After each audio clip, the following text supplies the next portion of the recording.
Did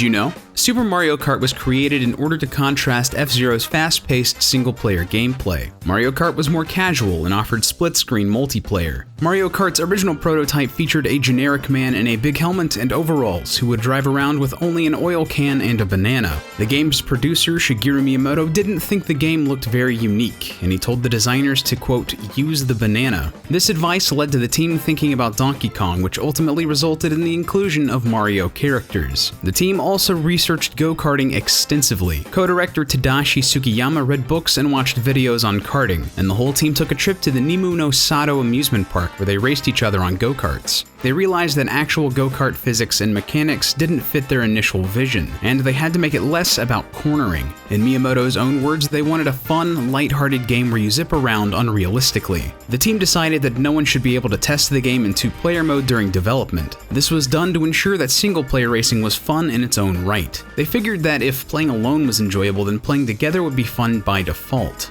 Although the battle mode has been noticeably subpar in recent games, Nintendo actually spent more time making Super Mario Kart's battle mode than they did the racing mode. In fact, the lack of racing is what drew the team to the battle mode, as it was an entirely new approach to karting. The original battle mode was completed early in development, but this wasn't the battle mode seen in the final game. The original mode had no obstacles on the course, and players would fire circular projectiles at one another in a machine gun-like fashion. However, the lack of obstacles made it so players would get dizzy circling one another, so obstacles and other landmarks were added to make the mode less disorienting. During the development of Mario Kart 8, the designers wanted to build on the glider and underwater gimmicks from Mario Kart 7. They also came up with the concept of attaching a drill to the front of the karts in order to include subterranean racing, allowing players to burrow through the ground. However, they realized that the idea wasn't very interesting in practice, and they scrapped the mechanic entirely. After the team hit upon the idea of including anti-gravity, they were inspired by the motion of Japanese tops spinning and bumping into each other. This led to the spin turbo mechanic, where players get a speed boost by bumping into each other during the anti-gravity segments.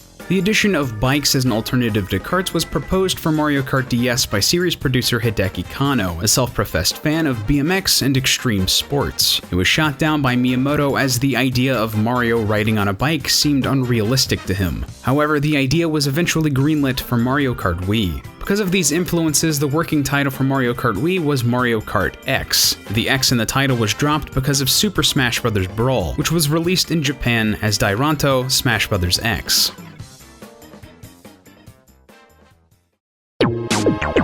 Mario Kart 64 was intended to be a launch title for the Nintendo 64. However, Miyamoto kept pulling staff away from the project to have them work on Super Mario 64, which was in development at the same time. Luigi, Toad, Wario, and Peach all have completely different voice clips in the Japanese and English versions of Mario Kart 64. This also affects the voice of Thwomp, as his laugh is just a slowed-down version of Wario's.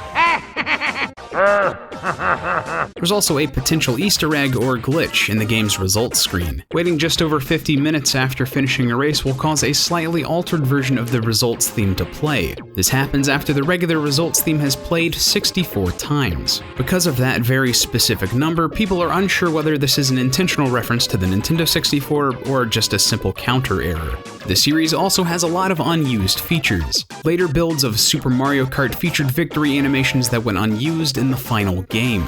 If the player finishes a Grand Prix in second place, a Super Koopa will fly overhead in a loop before getting hit by the cork of a champagne bottle. And if the player finishes in third, 4 paratroopers would fly past, with the last one getting hit by the cork. Mario Kart 64 was going to feature an option for vertical split screen in multiplayer. This option can still be used by hacking the game. The Chain Chomp from Double Dash was going to be an item in Mario Kart DS, which is viewable in the item roulette for one of the game's prototype builds. Professor Egad was also going to appear in Mario Kart DS, but was left out in favor of Dry Bones. Hacking Mario Kart Wii to make a race longer than 3 laps reveals that Lakitu was programmed with additional numerals for his sign that are never seen in the game. It's actually possible for Lakitu to get crushed by obstacles, such as Thwomps in Bowser's Castle. This is most easily seen by driving backwards and guiding him into said obstacles. Mario Mario Kart 7 also hides an Easter egg in the Piranha Plant Pipeway course. Looking at the background reveals that the clouds and bushes are actually recolors of the same shape.